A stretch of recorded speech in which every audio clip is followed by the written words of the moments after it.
All right, and I'd like to thank you for joining us this afternoon for an artist talk by one of our 2021 fellows, Shannon O'Neill-Creighton. I'm Shelley Rugg, the gallery coordinator for Gallery Route 1. For our presentation today, we ask that you please stay muted until we invite you to unmute. For best viewing, select speaker view from the top right corner of the Zoom viewing screen. We want you to know that we are recording today's presentation for future viewing on our website and YouTube channel. Now, please, I'd like to tell you our fellowship program provides the opportunity for young artists aged 21 through 40 to have the experience of being part of a nonprofit art gallery. In just a moment, I'd like to ask you to join me in welcoming Shannon O'Neill-Creighton. Hi, everyone. Thank you so much for being here. I'm very excited to welcome our project participants, and I'm going to read an excerpt of the project statement to all of you folks out there, and hopefully loved ones from far and wide. And then to all of the beautiful people that are here in person too. So this is an abbreviated project statement. 3 rivers, 3 forests, 3 parks, 2 rocks, a lake, an ocean, a ridgeline, a cabin, and a bookstore.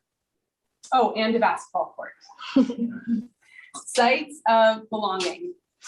Queer Belonging shares the stories and portraits of 24 LGBTQIA individuals from California and the Southeast, Kentucky, Tennessee, North Carolina, photographed within places of personal significance.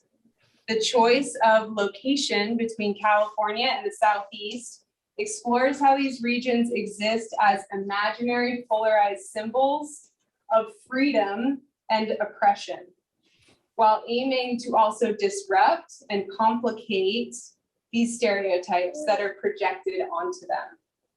These stories reveal that while certain cultural truths remain intact, discrimination and marginalization are not fixed in time or place. Simultaneously, pride, celebration, and kindness are not bound by geopolitical lines.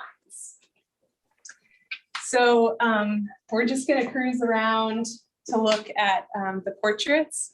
My awesome video tech is going to take us on a little journey through the gallery. You'll also see lots of people here enjoying it. And so as we walk, I just want to say out loud that this is all extended community. If you could like focus on the images for the viewers, sorry. Yeah. Like kind of close up, you're great. And so these are friends, these are lovers, these are sisters and mothers, they're colleagues, they're students, they're best friends, they're cousins. So I'm just gonna keep going. And yeah, it is, this project fundamentally would not have been possible without everyone who participated in it. And the invitation was for each project participant to choose a location where they felt a sense of belonging and connection. So every portrait the location was chosen by the project participants themselves. And then while we were there taking the portraits, we also had a conversation, somewhere between 40 to 50 minutes to somewhere up to 3 hours. And in that conversation, I asked questions related to belonging and place and home and geography and sexuality, and how these things all weave together in this beautiful tapestry that is, one part of our identity, Identity is a huge thing, and it is multi-layered. And yeah, this is the resulting body of work. And so not only are you looking at portraits, but you're also looking at environmental images of where the portraits were taken, to give you kind of a closer view into the world. And then also every portrait is linked to an audio interview that's accessed by a QR code. And so hopefully after the talk, if anyone needs help figuring out how to listen to the interviews, I'm happy to help, as are many others. And for folks far and wide, you'll get to hear some of the amazing voices here right now, which is very, and also for those here in person. So that's it. Cool. So my question, I have one question that I'd love for everyone to answer, and then my thought was we could just kind of like go from there and see just who wants to talk about what. So I would also love to just hear from everyone where you chose to be photographed and why you chose to be photographed there. And then from there, we'll just kind of have a conversation. Does that sound good? Should we go back down the line? Yeah.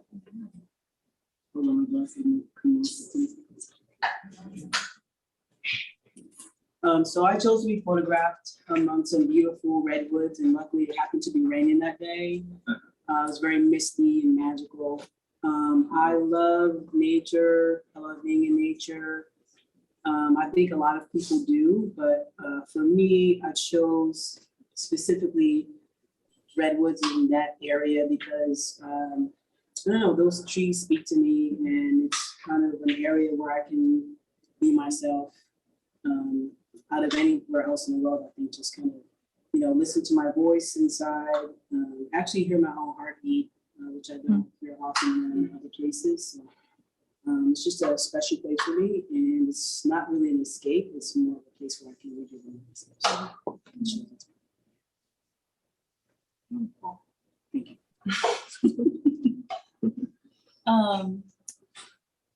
So I chose Pride in San Francisco because I am an absolute passionate Pride lover. I grew up in the South, like I said, and I grew up before the era of social media and before there was any representation. And I knew that I was different. I knew, and I was very, very scared that I was queer. And for me, that process was very painful until the very first moment I ever went to a gay bar. And it happened to be a drag show that night. And there was this very distinct experience of everything suddenly lining up. And for the first time in my life, I belonged. And it's so hard to even describe how meaningful and powerful that is. And the first Pride I ever attended, I was also really scared. I was actually 16 and I didn't expect to be at a Pride, and it was in Italy. And and I was there with my best friend, who actually was the first person that I ever hooked up with. And we were both very confused, both girls. And we ended up in Pride. It was just like, oh my God, do people think we're gay? Do people think we're gay? It was like, we both are very gay. And yes, the answer is yes, people did. And that was like such a juxtaposition to going to my first gay bar in my 20s in college.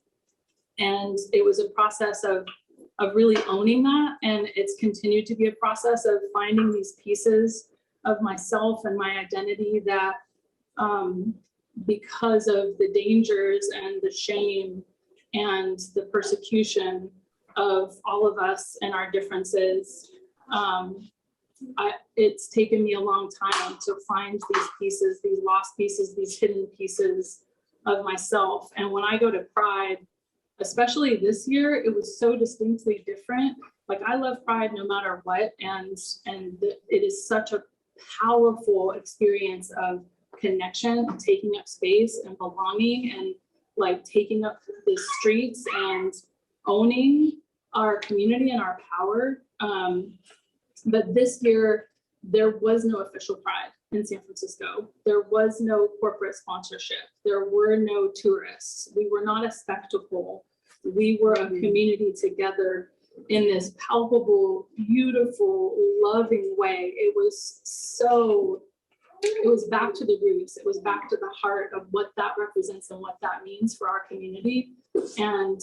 And for us to be together, like I can't even express how deeply meaningful that is for so many of us, like to be surrounded by one another and feel deeply like I can be fully who I am. I don't have to hide any piece of myself. I don't have to be scared. I don't have to, like, we are here together, loving each other, accepting each other, wanting us to like expand fully as ourselves. So I'm so grateful that Shannon is doing this project and was able to capture this year in particular in San Francisco.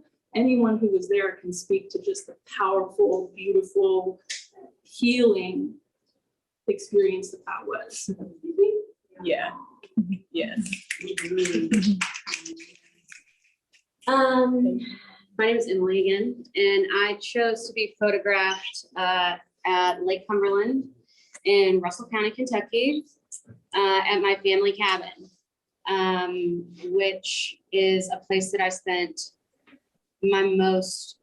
where I have my most happy memories from my childhood. Also love being in nature, feel most connected spiritually in nature, most imaginative, free, all the good feelings that make life really special. And I chose it because it is where I felt the most free as a child. And my sexuality has not been something I've thought about always. Well, I thought about it and talk about it. But really, I always feel safe there. And I oftentimes don't feel like I fit into many categories. I identify as bisexual. I feel too straight to be gay, too gay to be straight. It's really hard for me to operate in the gray area. I really want the answer, like black or white. And I can be gray there. I feel really, really safe and at home there. And many of my dear friends that are here, including Shannon, has spent a lot of time with me there. So that's what I've chosen. I'd also just like to say, well, Bobby and Drew are both from the South. Emily is holding it down for the South. Keeping it real up in Nashville. Yes. And Hannah, who's also here tonight, is also from Kentucky. But there are many more, maybe some of who are on Zoom who I haven't seen yet, but that are part of the project that are from the South. And it just feels important to represent. And I was just so appreciative that you said yes. Yeah. And that you're here. And she came here all the way from Nashville. Celebrate my dear friends at the amazing exhibit. Yeah. My name's Jude, and that's me in the corner, and that's my garden. And that garden is where I thrive.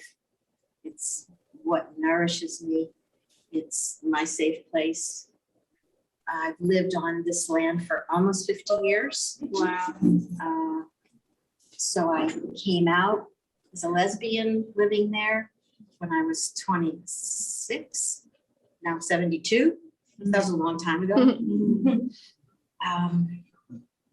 It's so important for me to be someplace where there are no more barriers, where everything just falls apart, where I just can completely feel whole and can hear the foghorn blow, and it's just all okay. And Jude was the first person I interviewed Right. for the project, and maybe it's also true that I know you the least. So it was kind of amazing for this person to just like welcome me into her garden and tell me her life story. Yeah, so thank you. Yeah, you heard a lot of stuff. Yeah. She's good. Later, when I thought about some of the things I said, which may actually be on the recording, I'll be gone by the time you hear all that. It was an honor to be a part of this. Yeah, truly. Thank you. Thank you.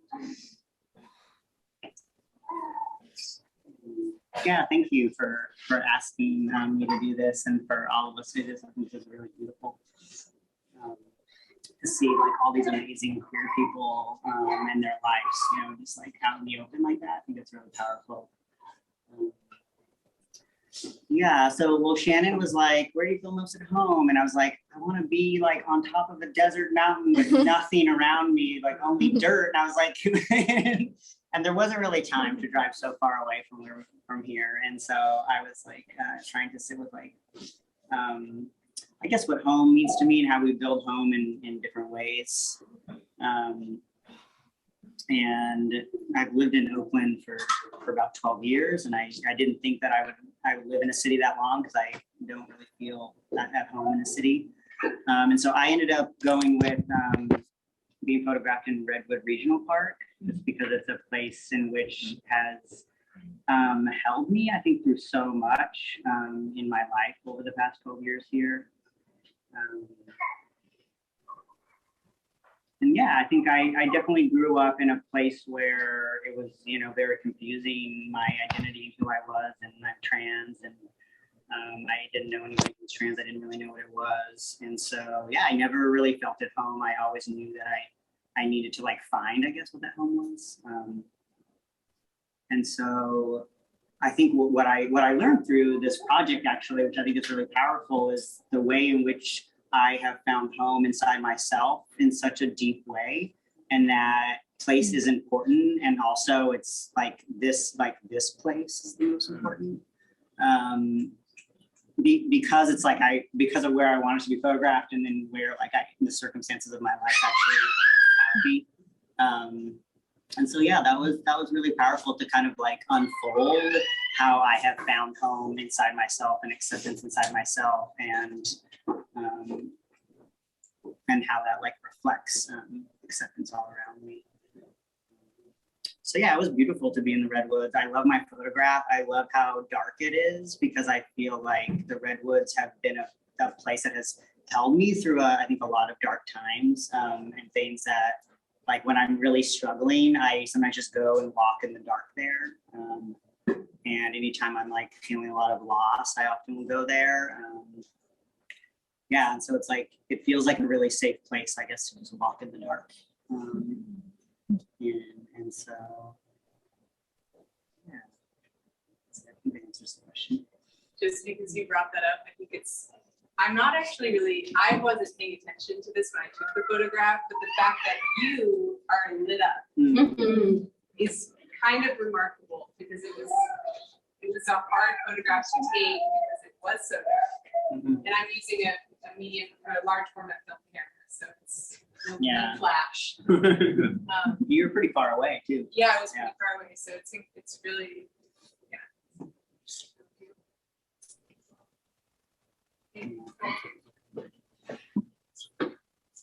I chose to be photographed, and it was such an honor to be photographed and interviewed by you, Shannon. I chose to be photographed at the Russian River in Sonoma County. I grew up going to the river a lot with my family, and we had limited means, so instead of going like to the beach, we would go to the river. We would go camping and backpacking, and being in nature, and particularly around bodies of water, I always felt like labels didn't really matter, and I could be whoever I felt I was. and my true authentic self. And particularly in Northern California, having come from somewhere where it was challenging for me to come out as a queer person, as a trans person, as a non-binary person, to be here in Northern California and to have so much support and so much community around me, and to also have so much access to beautiful natural places. It just made sense to be in a river, to be held by the river in my photographs. Thanks for listening. My name is Ray, as I said before, and I chose to be photographed at Sunset Boulders at Goat Rock in Bodega Bay. I grew up going to this beach with my family and walking the trails along it. And my dad and stepmom got married at this beach. And so I just had a lot of fond memories there. And as soon as I got my license, I would drive to this beach a lot. And in the past year, I started rock climbing, and that's where I met my now roommates up in Portland. And rock climbing was very scary at first, very difficult, and there isn't much like queer representation in the outdoors. But when I went to Sunset Boulders, I often went with queer friends, and it was a place where we could just be 100% ourselves. And as I climb, I just feel so free and so okay to be myself. I can wear what I want, especially when surrounded by those queer friends. And right after we took these photos, I moved out. And so I went to this spot to kind of reminisce on the fact that like I'd grown up going to this beach and that I've changed going to this beach, and it'll always be there for me to come back to and to feel safe in. And it's so pretty. Thank you all so much for sharing. I also just want to acknowledge that there are other project participants in the room who aren't talking right now, but just to name that. And if anybody wants to chime in or join in on the conversation at any time, I'm mostly talking to Hannah, Liam, and Bailey. And if that's everybody who's here, that's and Liam, I love. Sorry.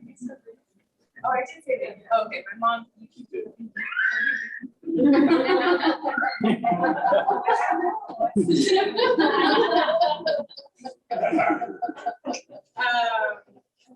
So from here, I guess I'm kind of curious just to like hear if anybody wants to talk about what this was like for you to be a part of the project. I feel like in your answers you have already said a little bit. I could give a more specific prompt, but I'm kind of curious to just start there and see what wants to come through and see if anyone has anything to say. So what was it like? What was it like for you? Or maybe I can give one more specific, which is like, as an experience, right? Like to be photographed and then to have this conversation within a place that you chose. What came out of that experience for you that you'd like to share?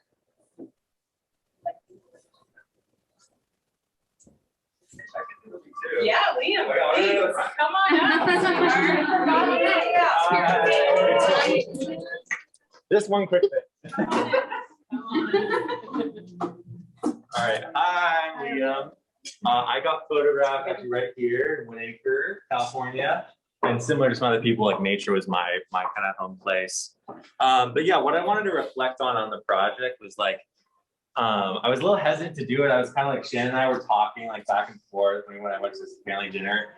Because I was feeling like, and I think some people resonate with this, but for me, like I do feel I'm like, I don't know where I belong, you know, exactly. Like I feel like a lot of my like you know, queerness or whatever is kind of like isolated, hiding, like especially kind of living in Marin, like I feel like not always around my queer community and this and that. So I was kind of just like, I was kind of on the more like darker side of things, like not necessarily a bad way, but just kind of like having trouble like finding that really positive light.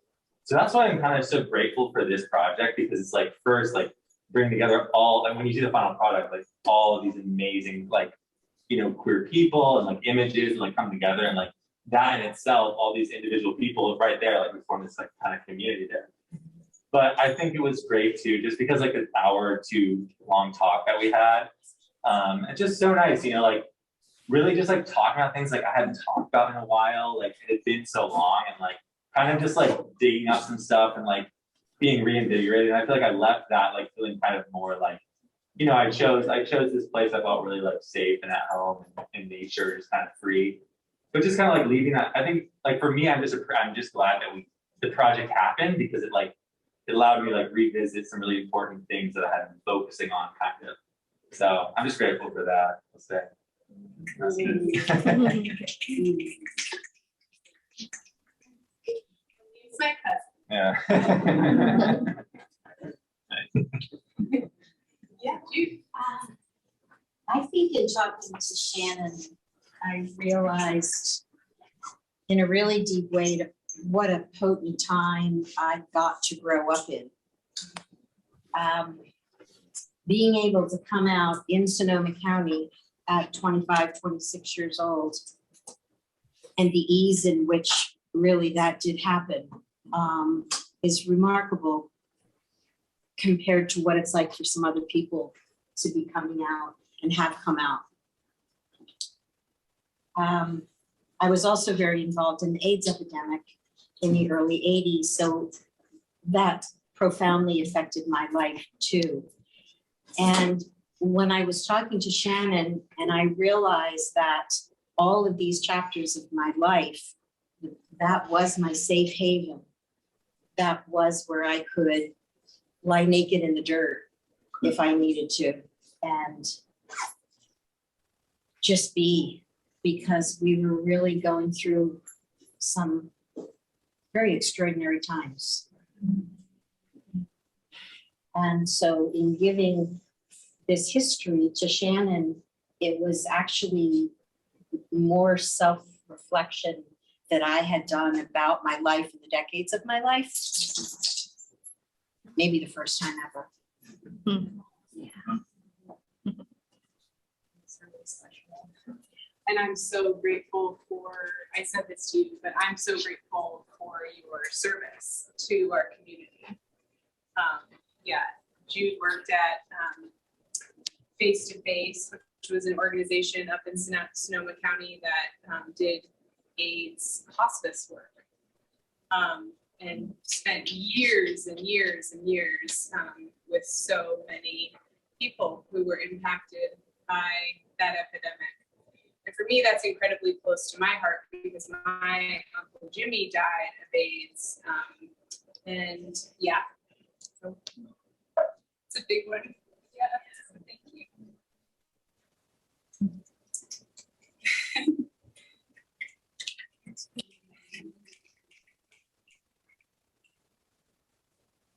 else want to share?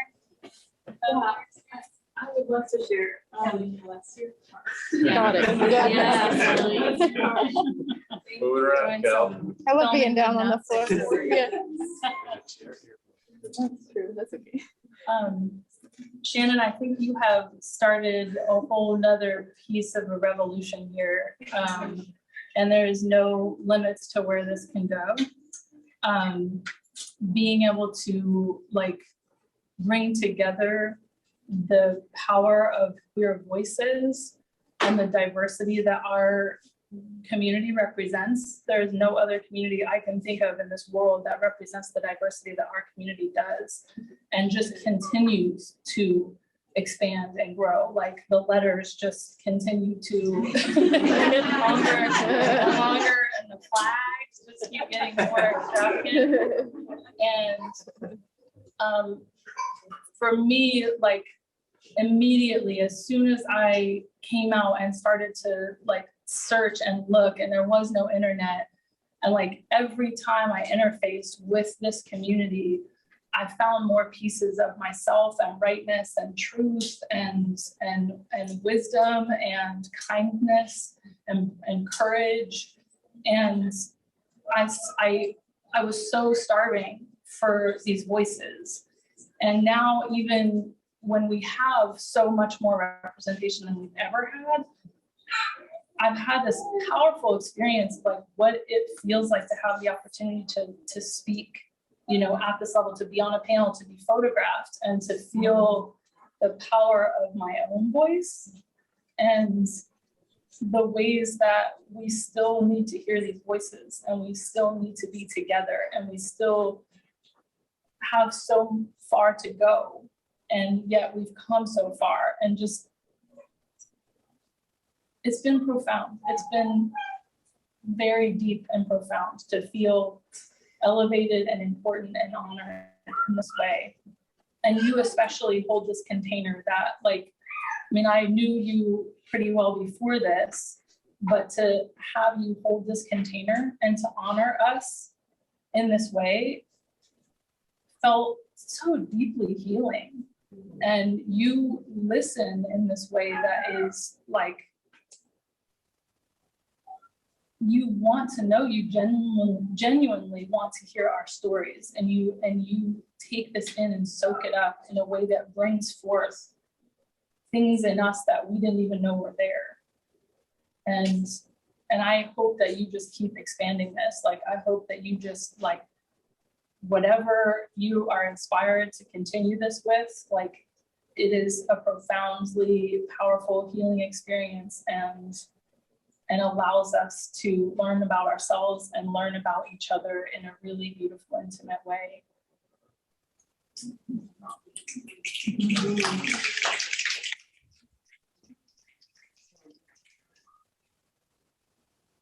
Great. Personally, I met Shannon because she was my high school teacher, and seeing the queer representation in a school place as somebody who aspires to be a teacher was really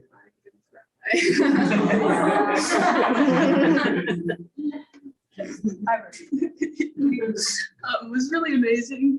And she mentored me through my senior project, which was on photography, and welcomed me into her home, and just was a safe space for me all throughout high school. And getting to heal with her through this project was really great, and process everything that I was feeling right before I moved off to college. And it was really great. And I just wanted to say thank you. And I'm not gonna You're getting lots of hearts on this.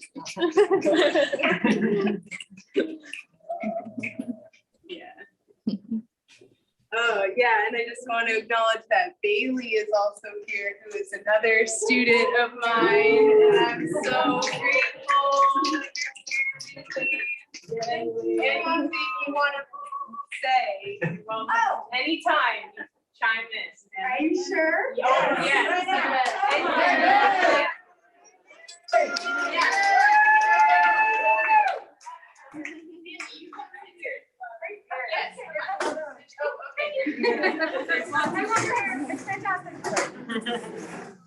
Hi. So, Bailey, what was it like for you? Wow. I don't know. It was really interesting, just in the way that, you know, self-reflection's not something I've done a lot, and so it was great to do it with someone I trusted and someone who, I don't know, I just, you know, context. She's my junior year photography teacher. She's fantastic. Yeah, it was just great. It was like talking with a family member, and it was just, yeah. And Bailey was photographed in Copperfield. I was. Bookstore. Yeah, it was fun. And it's on the front next to the project scene. Yeah. Yes, that's amazing. Yeah. Oh, about the Copperfield bookstore thing. I was like, hey, where is the first place that I've ever seen representation of any kind for any of my identities? Books. And so that was kind of Yeah. I learned a lot through this experience about myself.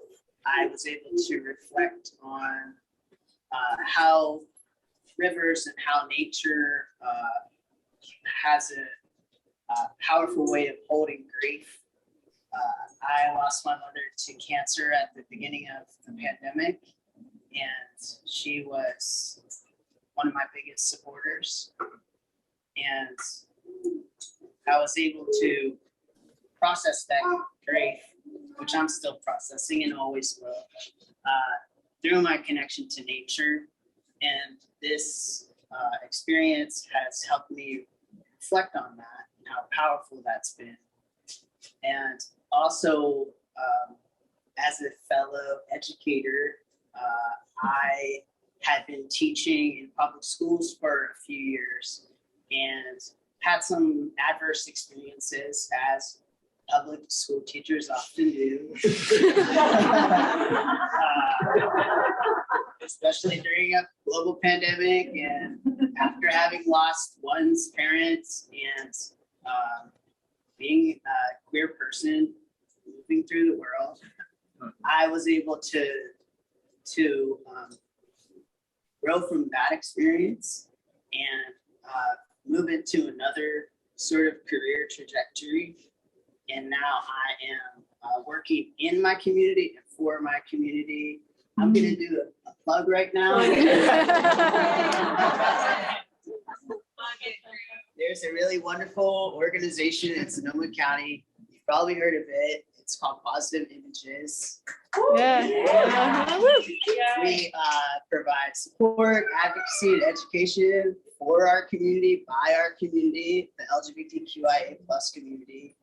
And so I've been able to go to local schools and talk to young people about what it means to be queer and how they can get support. And so that's been really amazing to be able to shift into that work. And this experience helped me do that in a really powerful way. It really did. So thank you for helping me make that shift. Yeah. Thank you. Yeah, we have virtual support groups, everything. In-person gatherings, that's what you're looking for. Find us on Instagram, look at our website, Positive Images. For all ages. All ages. Amazing. Can somebody do it just a time check for me? We've got about 5:51, okay. Well, I think we have some time for questions from you all about the project. Yeah, unless anybody else wants to say anything. Oh, Chris, yeah. Just quickly, I think I just wanted to thank you for your kindness. I mean, it's incredible the kind of kindness that you have. I mean, I could talk to you all day about a lot of different things, but I can talk to you all day. yeah.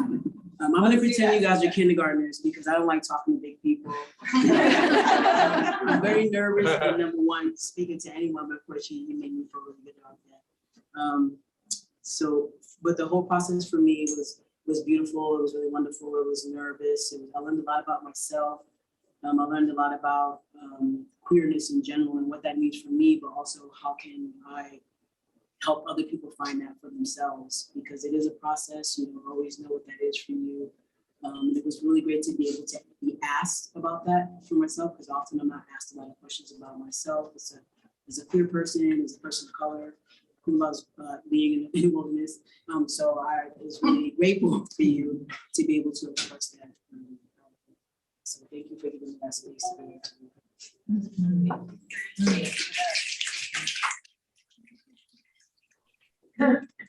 Okay. Yeah, questions. Yeah.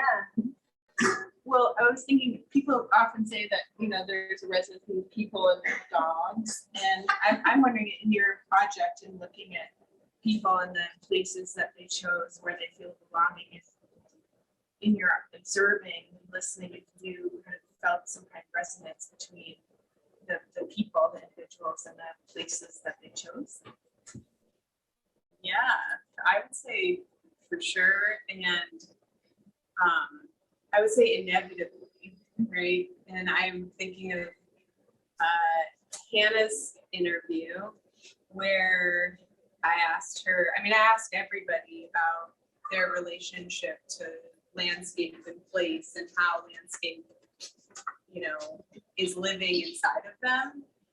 But specifically, maybe it's because I just listened to it, but Hannah talks about how her choice of being photographed in the water in Kentucky, is it okay that I'm talking about this? Yeah, is so linked to her sensory body. So the experience, the sights, the smells, the seasons, right? It's living inside of her. And so, yeah, I feel like, I mean, for me as an artist and as a photographer, I'm fascinated by the way that I think we often as humans think about the way that we shape the land, but we don't often think about the way the land shapes us, right? And that it's a deeply reciprocal experience. And so in talking to everyone, it was so clear, like that there was a living experience of place inside of every single person's body. And I think that on the next layer of that is then tied to identity and tied to belonging. And then it's like how those senses either open up or close down based on where you are, right? And so in that sense too, it's like this deeply fluid thing that's changing and evolving. And so I don't know if that answers your question, but yeah, that's what comes to mind. If anyone else wants to add to that. Yeah, Mom. I'm curious if you'll share your process with your photographs over there. I've not heard about it. Yeah. The photographer has an art technique photograph, let's just say that much. So I felt like it was essential for me to go through the same experience that I asked everybody else to go through. And I had a hard time with it. Hannah was my road dog that day. But overall, I think it went well. And I thought the photograph wasn't going to come out. I thought the film wasn't going to come out. I thought it was way too dark. So I was kind of amazed, kind of like Cole's image. Like it was just like, felt kind of impossible to get the exposure right. And then it just came out beautifully. I chose to be photographed by the ocean. To me, I think the ocean represents change and evolution while also representing like a deeper truth that never changes. It's like our primordial mother, as Hannah and I often will say. And yeah, so there's something I think symbolically about the ocean that really felt important for me. And then also as an angsty teenager, growing up on the California coast, I did a lot of driving to the ocean when I was like in my moody place of processing whatever I was processing, making out with my best friend who was a woman, who I didn't know I was in love with at the time, but probably was. That was just one of many drives. But yeah, so that's why I chose that place. And it's at Goat Rock Beach up north. It's kind of the northernmost point before the Russian River. Yeah. an exceptionally beautiful Sure. I'm curious about the images of the environment, like are those through your lens, through your eyes, or through the I guess, subject? That's a good question, yeah. Can you They're repeat? different. I don't think there's one answer for all of them, but it also depended on the relationship, the participant's relationship to the place, right? Some of these, like for example, Jude, right? This is her garden, and so there's so much intimacy in like every square inch of that garden. You know, there's so many stories, and then I, you know, just another example would be Emily's lake house, right? I was looking at that one. Yeah. So there's so many stories that not only she has, but like we as a community have going there. And same with Hannah's photograph was also taken at Lake Cumberland and the water there. So there's varying degrees of narrative, I'd say, that exist in each one of these places. Heidi's story, she's not here in person, but maybe she's on Zoom, is the basketball court. And Heidi has this incredible story about playing professional basketball and playing basketball since she was so young, playing sports since she was so young on the boys team, right? And so the basketball court represented so much, and it didn't matter where the basketball court was, but there was so much story within the basketball court. So it's really dependent on each image. Yeah, it's a great question, Sarah. Other questions? Yeah, we're getting close to time, so yeah. What is the age range of the people that you spoke with? Yeah, it is. I'm the oldest. It's your Duggo. No, But I'm you're older than older than Doug. Doug. I'm 72. Okay. Yeah, I'm young. Doug is younger. Yeah. Okay. Yeah. So 72 to 16. Yeah. Yeah. So I'm curious in the stories that you heard, if you saw a trend through the years, because it looks like you span several decades. Yes. And Yeah. belonging and identity and coming out and accepting and being free within yourself. And I'm curious as to how it was for a 71-year-old versus how it is now for a 16-year-old to be able to gauge how we've expanded in that 50 years. Yeah. Well, again, Yeah. it has a lot to do with sense of place. Where you were, yeah. Here where I you are. was in Sonoma County. I couldn't have been in a safer place to come out. That would have been incredibly different if I was Black and in Alabama. You know, it's so vastly different. Yeah, and then the experience of knowing you were born in the wrong body or you wanted to be in another body. And that's, you know, like a whole nother gambit. Yeah. I think what you're saying is so poignant because, and Bobby, you spoke to this earlier, but like in terms of like diversity within a community, I mean, it's literally every type of person is encompassed in the LGBTQIA+ community. That is a huge community. And so when you talk about identity in connection to belonging, right, you cannot just focus on any one part of your identity in a vacuum. It's not possible. It's deeply interconnected to all of these other identities.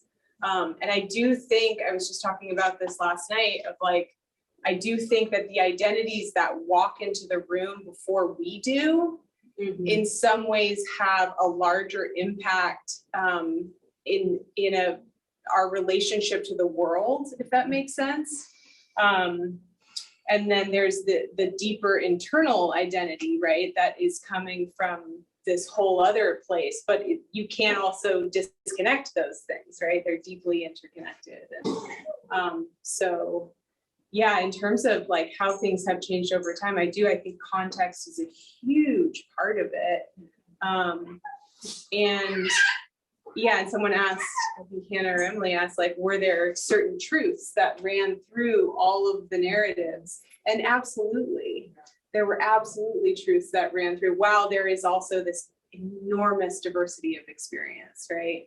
And I think a lot of it comes down to like what it feels like to belong and when you actually feel that, right? And that being a core human right, I would say, and like many human rights, not all people have access to that.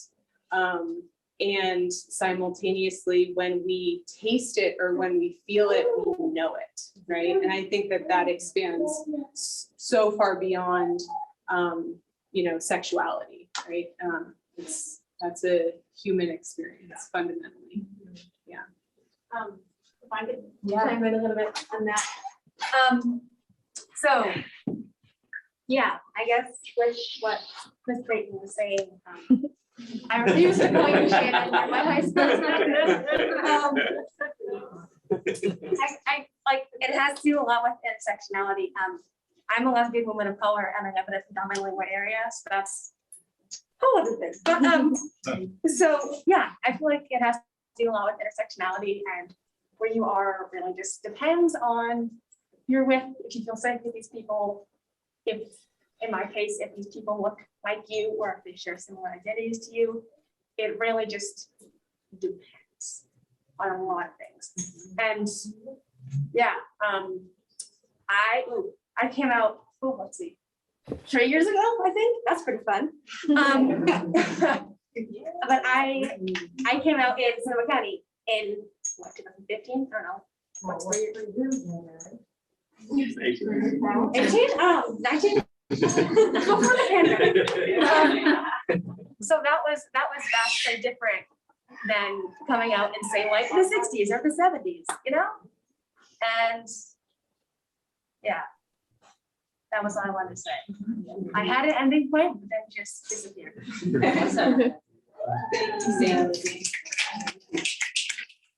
I also just want to acknowledge when we talk about place and time and how it's changes over the years. I live in the South. I live in Nashville. There's a lot of Fox News, a lot of people like Fox News, and a lot of people who don't, which I also think is something that people need to know in the world. And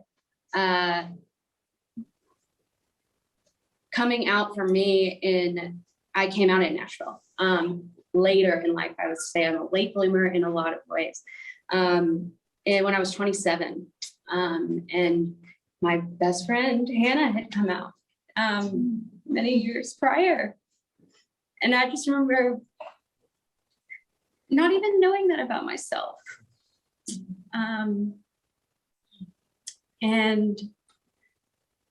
at that age, and this sweet woman videoing me was my roommate at the time, and so was Kate, a friend back there. And I just want to acknowledge that being there, my biggest struggle with that was not with my community. I had an incredibly supportive family, and I grew up with parents with queer friends. It wasn't ever something I knew I would be like not accepted for by my family. But I realized how deeply the homophobia was in me. Fear of being different, fear of not fitting in, not being enough of anything, really. And just acknowledging that sometimes that you can have a really supportive community and you have to do a lot of self-work because maybe you have some ideas of perfectionism or what it means to be good. And it's how easily it is for me to see all of you and find you beautiful and perfect in your queerness and still struggle with my own. Yeah, so that's it. That's beautiful. Yeah, and I also just want to say that is also connected to representation, right? And ultimately the lack of it. Like we can feel like we're swimming in it in this room right now, but the incredible lack of representation across the board. In Dazier's interview, he talks about it's like being spoon-fed beans every day of your life, and you don't like beans, you know? It's like, that's what it's like to be a queer person moving through the world and interacting with magazines and billboards and forms that you have to fill out. And, you know, it's what Bobby said, like, for how far we've come, but we still have so much farther to go. And it was so important to me with this project that this is transcending place, right? That this isn't just, it's not like in California, we've got this shit all figured out, right? And that the South is just so many years behind. And it's like, it's so much more complex than that.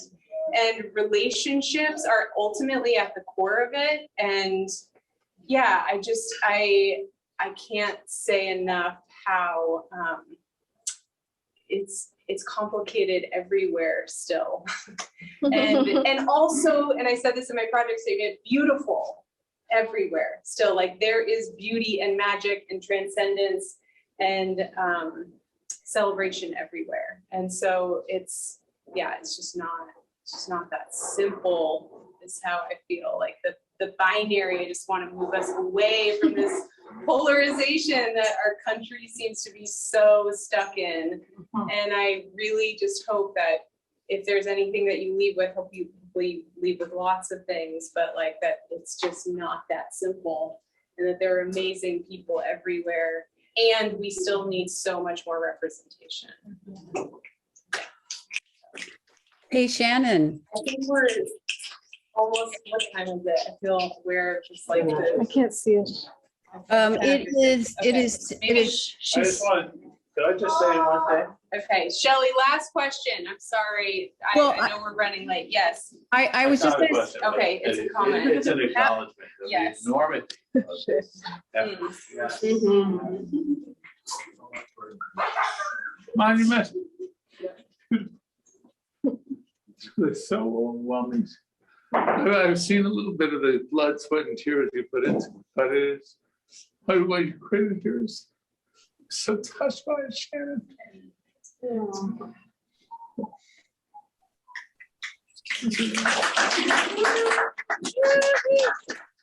yes, Shannon, I was going to suggest that we could ask any of the Zoom audience if they have any questions or comments Yes, thank you. before we go. It's so nice. Hi, Lee. Beautiful. And Sharon and Ovi. Hi. Oh my gosh. I don't have a So question. many people here. Okay, Lee has a question.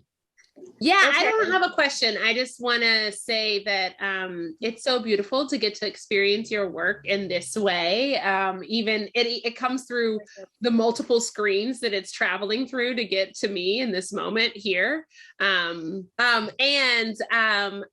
it just, you know, we went to school together for our art practices. And so it's so beautiful to see how your work is continuing to evolve.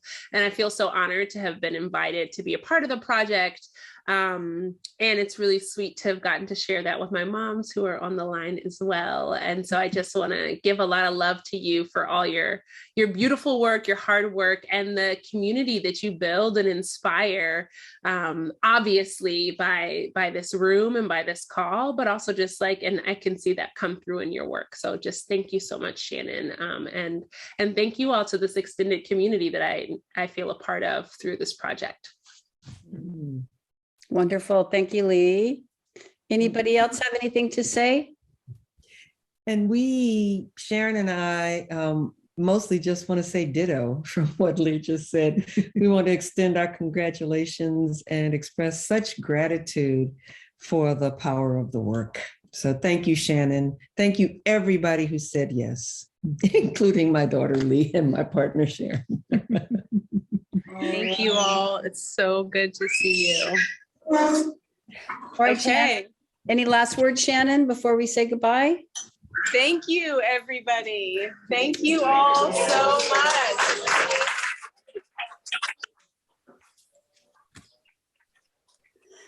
All right. I just want to thank everyone for joining us today. And thank you so much, Shannon, for sharing your work and the community with us. And thank you to all the participants for sharing so openly their stories.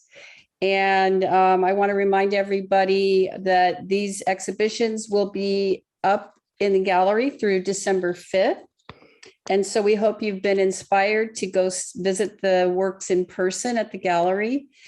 Hours are Thursday through Monday, 11 to 5. And thank you, Kelly Jean, for being our videographer today. Really appreciate you jumping in at the last second.